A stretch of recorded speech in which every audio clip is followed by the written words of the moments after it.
So let's start there. Let's launch right into this. We're already at the 35-minute mark. Guardians of the Galaxy, less Star-Lord. Yeah. Is that at all, do you think, due to having like Chris Pratt less available? Or do you think James Gunn actually decided to write more rocket scenes like from the get-go? Well, people love Rocket, first of all. So I think that Bradley Cooper is more likable than Chris Pratt. So, yeah. Well, Chris Pratt has had a series of bombs. So I think that's what happened. A series, just one, but yeah. It's the first in a series. Honestly, Rocket though was maybe my MVP of this film. Ah, okay. So we're gonna talk MVPs. I like Rocket. I thought Rocket was great. Rocket was better in this one. I'll say this: Rocket was better in Volume 2 than he was in Volume 1. Mm-hmm. But my MVP for this movie was Michael Rooker as Yondu. Is that his name, Yondu? Yes. I thought he surprised me, man, because they gave him they gave his character an actual arc, which they did, which was really interesting, and I thought they served him really well. Of course, if you're listening to this, you've already seen the movie. Yes, so we're going to go into spoilers. Yeah, yes. So you know that Yondu does die at the end. And there's some really touching moments between him and some of the other characters. But I thought they served them well. They really fleshed out his character. They gave him a purpose, really. And for that, and Michael Rooker, his performance as Yondu was fantastic. He did a really great job. So he was my MVP. Interesting. Yeah, my number 2 was Drax. Oh, yeah. Because they gave him more lines, and Bautista did a really great job. Number 3 for me, this is a surprise. Baby Groot. Sly Stallone. Stop. Stallone as Rocky Balboa. Stop. Which was okay. So let's talk about Sly in relation to Yondu. I will say this about Michael Rooker, great actor, and yes, he did very good here. I was stunned how much they focused on his character Yondu at the expense of the actual Guardians of the Galaxy, like the main cast, at the major expense of. Yep. Now, the problem with that, in my opinion, was that it kind of tipped their hand a little bit that he was going to die. Right. And there was an opening scene that, to me, made it clear when they established, like, his kind of the, what was it? Not the Ravagers. What were the... you're talking about the Sovereign? No, the group of people that Sly Stallone... Yes. Crap, I can't remember their names. It's like something... I thought it was like the Ravagers. That's not right, but something like that. Yeah. But towards the beginning, there's that scene where he has that encounter with Sly, and they're kind of like, "You disgraced us. You'll never be a part of us." And it kind of became clear. It's like, oh, they're really digging into his backstory. I wonder if Yondu is going to see till the end of Volume 2 here, and they really, he was maybe the main character of this movie. I'm just surprised how much screen time he got. Now, I gotta mention Sly here. Because I needed subtitles in that opening scene because I didn't understand a word he said. He starts yelling at him in a way that I was like, there are noises coming out of Sylvester Stallone's mouth that are not words in the English language, to the point that I thought, like, oh, it's a dialect here, like, but they're not. There's no subtitles. And I'm sitting there like, why aren't they doing subtitles? And I was like, oh no. That's English. We just can't understand it. Well, that's why I was saying he was playing Rocky Balboa. It really was. He sounded like he had brain damage. Gosh, it was not punch drunk. Not good. No.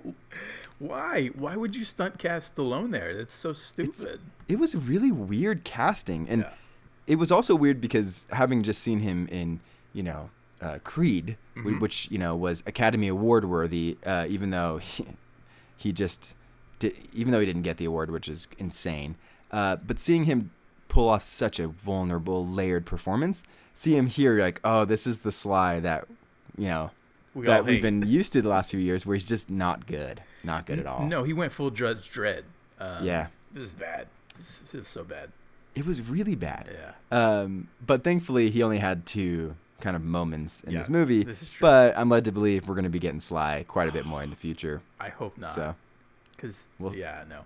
But so number 1 was Yondu, Rooker. Okay. Number 2 was Drax. Number 3 for me was actually Kurt Russell as Ego. Okay. Yeah. So, let's talk about Kurt Russell. I would like to back up for a moment here and maybe talk generally. Sure. Did you like this movie? What would you rate it on your Rotten Tomatoes score? Just to know kind of like overall kind of where you at. And you go first. Yeah, so for me, I did like the movie. I wasn't a huge fan of the first Guardians of the Galaxy, but I would say this movie's on par with it. So if you like the first one, you're going to like this one. They do really good fan service without being too annoying about it.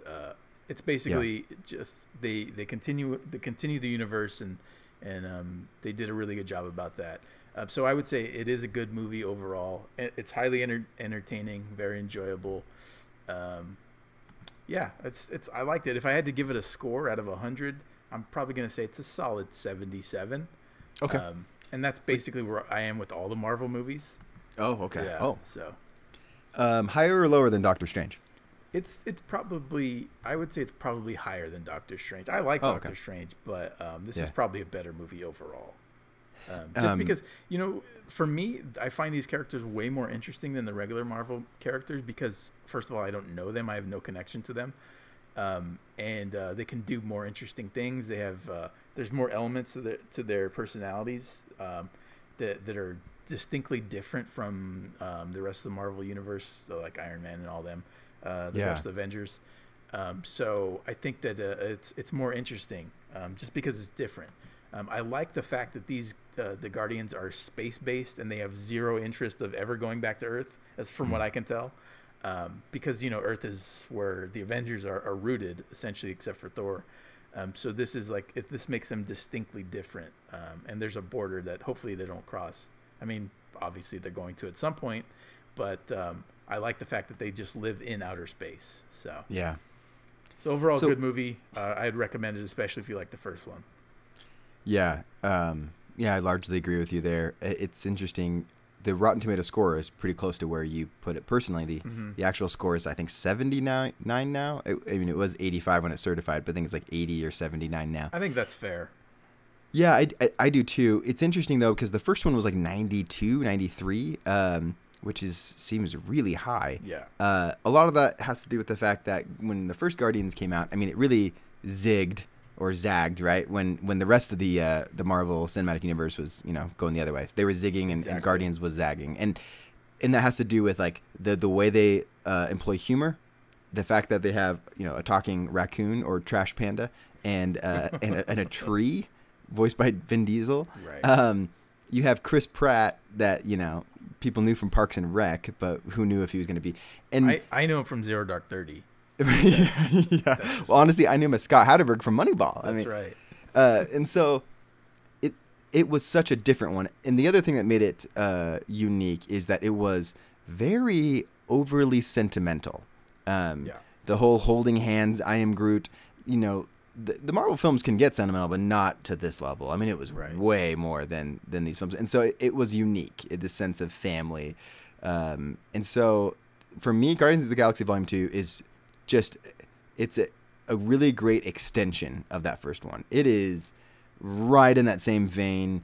It is this sounds negative, but I mean it in a really good way. It is absolutely more of the same. So when you say, if you loved the first Guardians, I have yet to hear in reviews or otherwise people that loved the first one and really didn't like the second one. If it's one thing to not like the second one because you also didn't like the first one, that makes sense. But it's really just kind of more of the same. If anything, I would say the second one is more consistently funny. Yeah. Absolutely. Agree. I mean, it killed in my theater. Yeah. I think so. And I think you have to, you owe some of that to the fact that James Gunn, he directed both of them. Wrote and directed both. Yeah, we've seen from Marvel that they do like to change up the directors for some of the sequels. I think Jon Favreau got 1 and 2 of the Iron Man. We didn't get 3. They're giving James Gunn control of Part 3 as well. I don't know the Captain America director. I don't know how many he did. Just the first one? Yeah, I think he just did the first one, right? Yeah, and then the second and third were the Russo brothers. Yeah. Right. Yeah. Exactly. There you go. So, I think James Gunn has a complete. He has a grasp of these characters, a flawless grasp, because he understands how to create the setting, the perfect setting for them to thrive in. So, and I think that's what he did really well with this movie. I think he did it better in the first one, obviously, because it was just the better movie. It's always more fun to introduce characters, and I think than to continue their story. And I think that that speaks to your point about how he kind of switched narratives to the Yondu character. Yeah. Because he was searching. I think he was searching for that character that he could give an arc to, and he found it with Yondu. And I think it worked really well because we saw that similar arc in number 1 with Star-Lord. Yeah. No, that's exactly right. And he couldn't do it again. Obviously, he couldn't do it again. And I think that's one of the things that I didn't like about this movie is that Star-Lord is basically just set filler. I mean, he doesn't do anything really. He's pretty passive for about 3/4 of the movie. He's majorly sidelined. Right. And then when we do see him get some meat in the final act, basically the last quarter of the movie, it's kind of anticlimactic because the stakes aren't. I mean, obviously the stakes are very high because if he fails, the galaxy belongs to Ego. But it feels like an unearned victory because it feels a little cheapened because I mean he basically just picks up at the end of his story. So for me that didn't work too well. You're right. This is Yondu's movie, which is what makes it fascinating. I will say that this movie was way better than I was expecting it to be, and that has a lot to do with, one, the trailer being just downright terrible, and even more terrible having seen the film, because that trailer just wasn't representative at all of the product. And the trailer was really largely revolving around one scene that's actually towards the end of the film that seems really stupid to put in a trailer. I know, isn't that weird? Because it was clear to me watching the trailer or watching the movie that I hadn't gotten that scene yet. Oh, it must be at the end. And it started clicking to me what was going to happen. So nothing was really surprising because I knew it was coming. And 2, it's not that good of a scene. And there are some really good scenes in this movie. And it just seems so weird. That was the one that they chose to be kind of representative. So weird. Yeah, it feels out of place. I will say that that's probably it's one of the funnier jokes in the movie. Had they not spoiled it in the trailer, with the whole button pushing thing, that's a bit that totally works. I thought that worked really well, but they spoil it in the trailer. So stupid. It is really stupid. I did think it was a lot better. I certainly think Guardians 1 was a better film overall. But it's hard for sequels. The reason why Guardians 1 was so fun was because these are new characters that no one really knew anything about, and they're obscure comic book characters. And it was fun to get to know them and to see how they were all going to gel. That's so hard to do in a sequel to keep it as entertaining when you don't have that construct to follow. And so I thought it was pretty miraculous what they pulled off. With that being said, I think they went way overly sentimental, way more so than the first one, and to a point that I was kind of not quite eye-rolling, but almost. It was kind of okay. I rolled with Groot. I mean, the baby Groot stuff. I mean, people loved it, but I was tired of it. People were loving Baby Groot. Yeah. I just got so tired of it by the end. I was like, okay. People were loving Baby Groot. Now, we're going to come back to Kurt Russell because you had mentioned your MVP list. Baby Groot for me is... he's got to be in my top 3. Lindsay was, going. I mean, she was there for Baby Groot. She was loving every bit of every scene he was in. He or she, I don't know. Gender neutral. I have no idea. I think actually it's a he. Is the he has a twig. Right. But gosh, but I will say with these movies. So I do have a handful of criticisms. One, what I mentioned, overly sentimental. 2, the stakes are never actually that high for me. Now, you did you mentioned the stakes being high with ego and whatnot, and yeah, that's high. But like, I'm never, ever, ever, ever concerned. Like when when they're being chased by all those ships from the whatever it was called, the Sovereign. The Sovereign, yeah. It was never a moment in my mind that's like, oh no, they're gonna actually, put them in a really tight spot, or like they're gonna go down and actually die, or anything at all. Like, there were no moments that I felt like they were truly in danger, really, ever. But a lot of that has to do with the fact that these films are a lot more lighthearted, and a lot more kind of jokey, and they're able to kind of get out of everything in a way that just I was never really concerned. Right. And also because I knew kind of the sacrificial character they had started establishing towards the beginning, I knew like, well, if someone's gonna die here, it's gonna be Yondu, right? Like that's who's going, and that's who eventually went. And even though Yondu was a brutal, merciless murderer who killed all of his friends, that turned on him, he killed like 50 dudes with his little arrow in like 5 minutes. I mean. No, they gave him a heart in this, though. They gave him a heart. Oh, I guess so. Yeah. I guess so. I know Yondu is your number one here in terms of the MVP. I will say, I wasn't really bought in with his death scene. I felt like it was so over the top sentimental, and I get why they made it that way, and I get the whole like theme here was like the biological father versus the actual father that raised him. Right. And like that emotional, which I think is a fine, theme and path to go down. I mean, it's a well-traveled path in cinema, but like did they make his death ceremonious? Yeah, they sure did. It was, literally, like Sly Stallone came back to have a little like fireworks show. The fireworks show was kind of embarrassing. Like if we're gonna be honest, that was pretty embarrassing. But no, you hit on a point. Like the subheading of this movie could be it's Guardians of the Galaxy Volume 2, subheading Daddy Issues. Because every other character has daddy issues. Like this is like a Steven Spielberg movie on steroids. It's like, give me a break. It was. Really, all of them do. You have Gamora. Exactly, with Thanos, and then you have even Rocket. Like, even Rocket was like, he was kind of like, at some point, Yondu was like his substitute dad. And then he also saw himself in him. It's like, oh, come on, man. Oh, yeah. Well, the reference to him being made in a lab and other things. And make him, exactly. The idea of where he came from. And, right. And then you have the family issues of Drax with his whole his family being dead or gone or whatever. Yep. So he's the daddy. That's I don't know, man. Yeah. It's just like it's such a common theme that they keep hitting. They hit you over the head with it a ton. It was too much. Yeah, it was too much. They sure do. So Kurt Russell, the real daddy. Yes. The real daddy. Yeah. The ego. The ego. The daddy with an ego.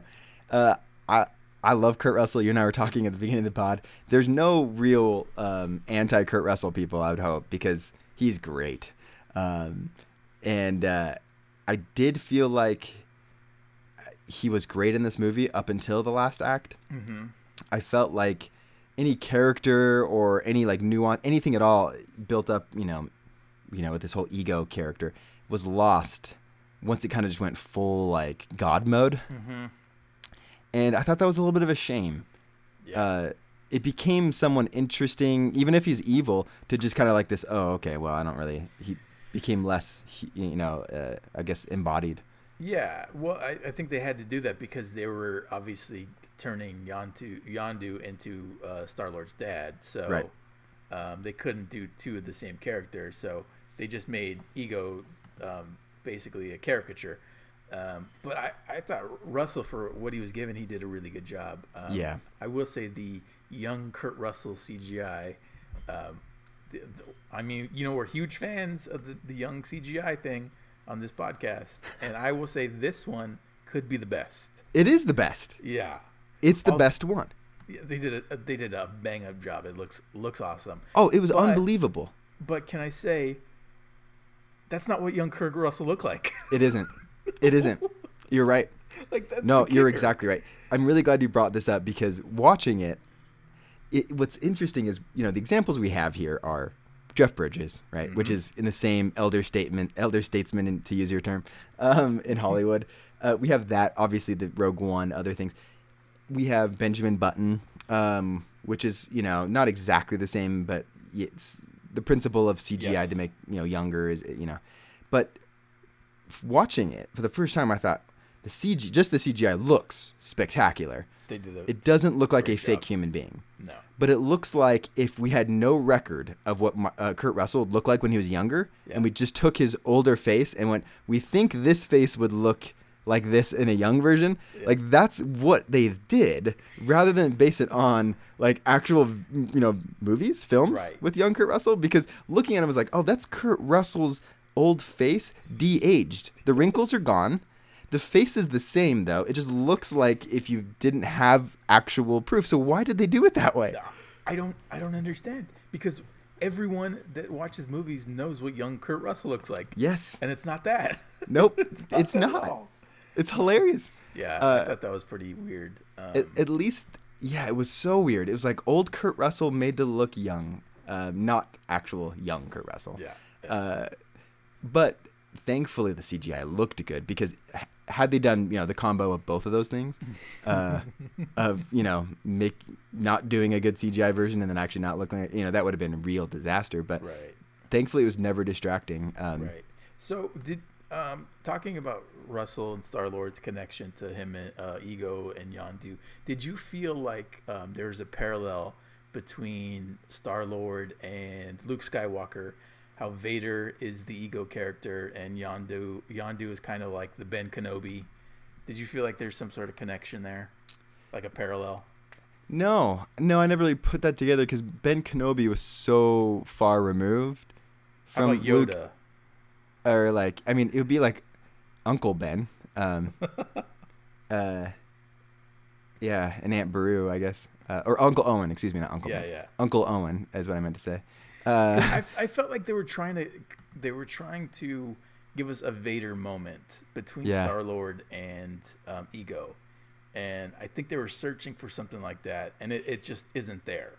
Well, it's hard, because we didn't know he was bad until, you know, like Vader was established bad from the beginning, which is what made the shock so, you know, that's or the reveal so shocking. Exactly. And where Ego, it was like we got a sense that he was bad once Mantis started going nuts, you know. Mm-hmm. And then she it's was like, great, by the way. Oh, yeah. Some of the best jokes were her and Drax. Yes. Yeah. Yeah. I don't know who that actress is, but she did a great job. No, she was really good. But yeah, I think you're right onto the Vader thing. The idea of being like, you know, the connection of like, I want to be, like I want to have a relationship with my father, but he's bad. And what do I like? So how do I reconcile that? I think you're right. I don't know that now I have to kill him. And now I have to kill him. Right, exactly. Yeah. I think the Yondu comparison is less probably true, because we didn't really get to know who raised Luke. Mm-hmm. But I think you're right on the Vader moment. It's just, you can't really do that anymore effectively. No, especially if you're, I mean, you're basically just going to save their interactions to the very end of the movie. Yeah. Other than a passing conversation that they had. So, can I tell you how much I loved the opening sequence of this film? It's great. Yeah. I just felt like, what a smart way, what a creative way, an interesting way to open the film. Mm-hmm. Like, we're used to these movies opening up, and we're used to this kind of formula where, you know, especially in sequels of any action type franchise, where it opens up some major set piece action sequence that happens that's often not related to the rest of the film. Right? It's kind of like you open with an action, something happens, and then you get the credits roll and the opening credits. Like Luke and the Tauntaun. No, not exactly. But that still mattered to the rest of the movie. No, it didn't. Yeah, because that's where Obi-Wan tells him to go to Dagobah. But anyway, but like we're used to this happening, especially in the Marvel films, and where two things were great about the opening scene. One, everything they were doing actually had ramifications throughout the rest of the movie, and that was the Sovereign people continually chasing them. But two, the focus on Groot, Baby Groot, as he's running around. And I know you didn't love Baby Groot, but I loved how they had this kind of like focus on just a character, and then everything around it was going on. I just thought it was so clever. I think that was the best. That was one of the best scenes in the entire movie. Yeah, that was my favorite Baby Groot scene. Yeah, that was very good. They did a really great job there. That's one of the moments where I thought the soundtrack equaled the song choices equaled the first Guardians. Yeah. Overall, I didn't think they did as good a job as that first Guardians with the song choices. But that specific scene, that's a great use of the song. Yeah. Also the song choice where Ego or Kurt Russell is meeting Star-Lord's mom.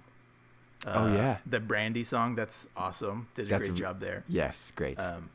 But overall, I didn't think the music was as good as the first one. But yeah, that first scene, they did a great job, and that points to where we talked about them creating that universe and sliding back into it seamlessly. Oh yeah, that's it right there. That first opening sequence.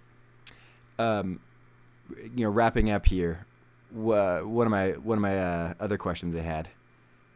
Do you feel like the pop culture references and the 80s references and whatnot go overboard in these movies? It's like such a hallmark. Yeah. I will say I did get tired of it until the guy hands him the Zune at the very end. Yeah. For me, that really landed. I actually laughed out loud. That was one of the few times I did laugh out loud in the movie. That was pretty good. Yeah, it can get tired. Yeah, I usually don't mind too much. I do feel like they really went a little bit too much in this one. You know what I didn't love is when the Sovereign were were controlling the drones, and it was like they were in an arcade, and you had the arcade sound. Like that was kind of lame. That seemed weird. That was like a weird. David Hasselhoff. Coming on set, I thought was actually really, and also worked to what to the reference that he kept making about telling people. I thought that was pretty good. That was pretty good too. Anyway, we're at an hour. Any other last thoughts on Guardians? No, I think they did a great job, and I'm in for part 3. So great. Hopefully, part 3 is better than the end credit scenes that they had for this one. And I skipped those, so you're gonna have to.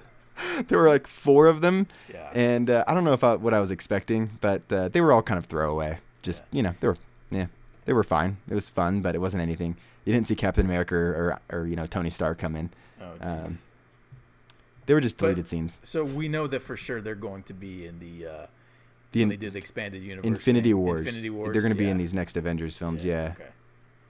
Yeah, which I thought because of that we would have some of these end credit sequences would have it, but no.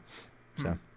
Well, let's see how they handle that. It'll be really interesting because that's a lot of characters on screen to handle. So what's the time frame for that? Do we know when that's going to start shooting or? Yeah, they've already started shooting the first one, I believe. Okay. And they may not come to the second one. So I guess it was supposed to be Infinity Wars 1 and 2, but now they're going to call them 2 different movies. So oh wow, okay. I don't know if they're still shooting them back to back, so it might just be like their own standalone Avengers films. I'm not sure, but it could be the second one that they come in. Interesting. Last point. I want to say this is the Stan Lee cameo in this one could be in my top 3 of all time Stan Lee really cameos. Loved it. I loved the way they handled it. Because there's been people talking about how, should we be done with these Stan Lee cameos? No way. Because that was great. Okay. That was really funny little moment. So you loved it. Yeah, I was a big fan. Good. Awesome. Well, that's all I got to say. Sounds like you and I both were surprised. Very much so. Pleasantly. So, yes, tweet us your thoughts if you think we're wrong about any criticisms. Baby Groot. If I'm an idiot for not liking Baby Groot, tell me. If you're Team Baby Groot, or if you think the kind of over sentimentality works, let us know. If you're a big Sylvester Stallone fan, and you want to give us a piece of your mind, yes. Which I am, usually. Kind of. This was bad. Oh, yeah. Anyway. Terrible. Well, thanks, Aaron. We'll be back next week. I'm not sure what's coming out, but because we are in the movie season now. Yeah, we've officially kicked off the summer movie season. The summer movie season, yes, exactly. I'm pulling up what's upcoming here. We got King Arthur. Oh, speaking of Kurt Russell, we've got Snatched with Goldie Hawn and Amy Schumer, your favorite actress right now. No. So we'll see what we do here. Maybe I don't know if we're gonna catch King Arthur. We sure as heck are gonna hit Alien Covenant on May 19th. So. Oh yeah, I'm pumped for that one. Good. All right, man. As we say, hold on to your butts.